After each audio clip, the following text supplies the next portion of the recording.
नमस्कार मित्रांनो, बघा स्वागत आहे तुम्हा सर्वांचं पुन्हा एकदा आपल्या नाद भरतीचा या आपल्या शैक्षणिक यूट्यूब चॅनलवर. विद्यार्थी मित्रांनो, पहा या ठिकाणी आपण आज जे की मुंबई उच्च न्यायालय भरती 2025 साठी बघा जे की पद शिपाई व हमाल मित्रांनो बघा या दोन पदांसाठी मित्रांनो या ठिकाणी बघा या आपल्या आजच्या भागामध्ये आपण पाहणार आहोत. म्हणून मित्रांनो बघा या ठिकाणी संपूर्ण बघा जे की आपला हा आजचा जे की भाग शेवटपर्यंत अवश्य अभ्यासून घ्या. कारण मित्रांनो बघा 2024 या वर्षात जवळपास 2023-24 मध्ये मित्रांनो बघा झालेल्या जिल्हा न्यायालय भरतीच्या मित्रांनो बघा की पेपरामध्ये जे काही प्रश्न मित्रांनो विचारण्यात आली होती ती सर्व प्रश्न मित्रांनो बघा ठिकाणी आपण जे की आपल्या आजच्या मित्रांनो प्रश्नपत्रिकेमध्ये समाविष्ट केलेले आहेत. म्हणून संपूर्ण भाग शेवटपर्यंत अवश्य अभ्यासून घ्या आणि नवीन असाल तर पहिल्या ठिकाणी बघा चॅनलला सबस्क्राईब मात्र अवश्य करून घ्या. ओके, तर बघा प्रश्न पहिला काय म्हणतो, मुंबई उच्च न्यायालयाची स्थापना कोणत्या वर्षी झाली?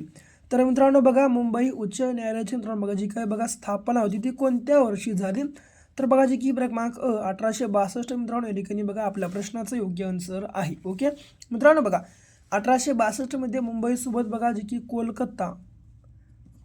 कोलकाता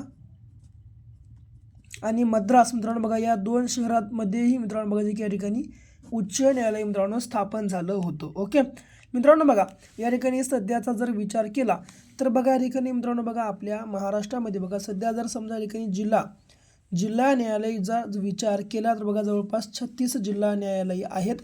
आणि जर समजा भारतामध्ये जर उच्च न्यायालयाचा मित्रांनो बघा या ठिकाणी जर विचार केला तर बघा आपल्या भारतामध्ये सध्याची की 25 उच्च न्यायालय आहेत. आणि भारतामध्ये बघा मित्रांनो एक बघा जी काही ठिकाणी सर्वोच्च न्यायालय आहे आणि हे सर्वोच्च न्यायालय बघा जे की मित्रांनो दिल्ली या ठिकाणी आहे. बघा लक्षात असू द्या. ओके, दिल्ली या ठिकाणी. पुढचा बघा जिल्हा न्यायाधीशाची नेमणूक कोण करतात? मित्रांनो बघा जिल्हा न्यायाधीशाची नेमणूक करण्याचा अधिकार हा बघा जे की क्रमांक बघा जे की राज्यपाल मित्रांनो यांना असतो. ओके, आणि राज्यपाल मित्रांनो बघा यांची नेमणूक करण्याचा अधिकार हा बघा जे की मित्रांनो राष्ट्रपतीला असतो. बघा जे की लक्षात ठेवायचं आहे तुम्हाला. अशा मित्रांनो बघा हे जे काही मित्रांनो बघा लहान बाबी आहेत मित्रांनो हे सर्व बघा जे की तुम्ही लक्षात ठेवून घेत चला मित्रांनो. कारण बघा जास्त काय तुम्हाला ठिकाणी अवघड लेवलचे प्रश्न मित्रांनो आपल्या या भरतीमध्ये विचारले जाणार नाहीत मित्रांनो. फक्त आणि फक्त सोपे आणि साधे सरळ प्रश्न ठिकाणी फक्त जर तुम्ही ठिकाणी करून गेला तर बघा 100% मित्रांनो जे की तुमच्या ठिकाणी रिझल्ट मित्रांनो येणार असेल. पुढे अंदमान आणि निकोबार या केंद्रशासित प्रदेशासाठी उच्च न्यायालय कोणते आहे? तर मित्रांनो अंदमान आणि निकोबार या दोन मित्रांनो बघा की या एक मित्रांनो बघा की केंद्रशासित प्रदेशासाठी उच्च न्यायालय कोणतं असेल किंवा कोणतं आहे? तर बघा जे की क्रमांक मित्रांनो बघा जे की कोलकाता मित्रांनो बघा या ठिकाणचं उच्च न्यायालय आहे. बघा ओके, लक्षात असू द्या. बघा मित्रांनो हे अत्यंत महत्त्वाची बाबी आहेत बघा मित्रांनो जे की लक्षात तुम्हा सर्वांना ठेवायचं आहे. पुढीलपैकी कोणती न्यायाधीशांची नियुक्ती आणि बदली करण्याची प्रक्रिया आहे? कॉलेज प्रणाली, संसदीय प्रणाली, एकल स्त्रोत प्रणाली की कॉलेजियम प्रणाली? मित्रांनो यापैकी कॉलेजियम ही बघा जी की मित्रांनो बघा प्रणाली आहे मित्रांनो ही बघा जी की न्यायाधीशांची नियुक्ती आणि बदली करण्याची मित्रांनो बघा जी की प्रक्रिया आहे. बघा जी की या प्रक्रियेला कॉलेजियम प्रणाली मित्रांनो बघा या प्रकारे जे की संबोधलं जातं. ओके, जे बघा क्रमांक ड या ठिकाणी आपल्या प्रश्नाचं योग्य आन्सर असणार आहे.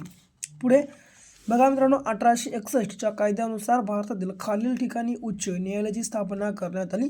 आताच मित्रांनो बघा जी या ठिकाणी मित्रांनो बघा सांगितलेलो आहे 1861च्या कायद्यानुसार भारतातील मुंबई, मद्रास व कोलकाता मित्रांनो बघा की या तीन ठिकाणी बघा मित्रांनो उच्च न्यायालयाची स्थापना जी की 1862 मध्ये मित्रांनो करण्यात आलेली आहे. ओके, पुढे मित्रांनो बघा मुंबई या बघा जी की उच्च न्यायालयाचे मित्रांनो बघा 3 जागी खंडपीठ आहे. ओके, लक्षात असू द्या.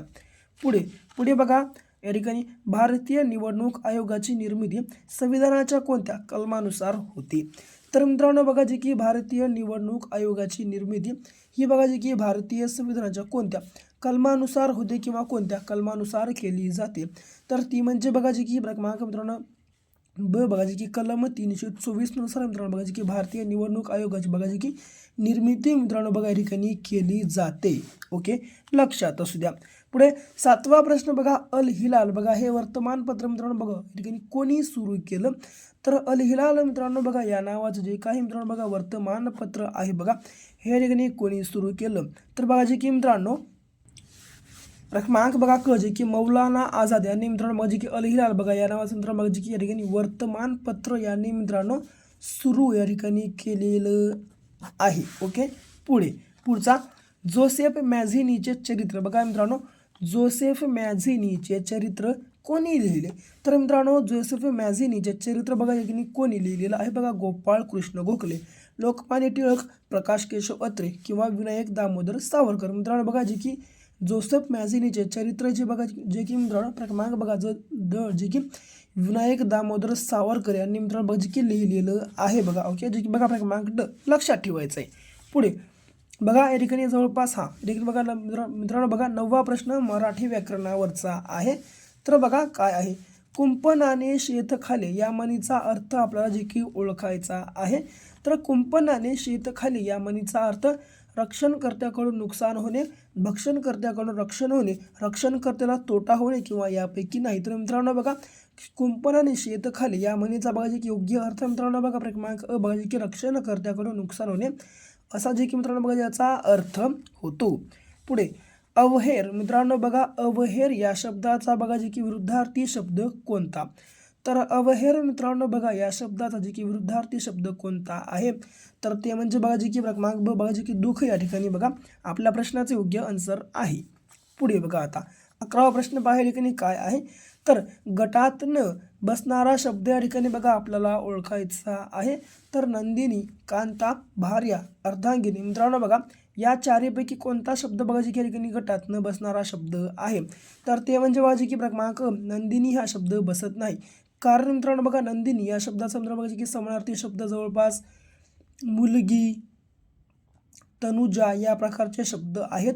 आणि कांता, अर्धांगिनी आणि भार्या म्हणजे मित्रांनो जवळपास बघा जी की बायको या शब्दाचे समानार्थी शब्द आहेत. म्हणून मित्रांनो बघा जी की नंदिनी या ठिकाणी बघा जी की आपल्या गटात न बसणारा शब्द आहे. ओके, पुढे अव्ययाचा प्रकार ओळखायचा आहे बघा. तर अव्ययाचा प्रकार सांगा.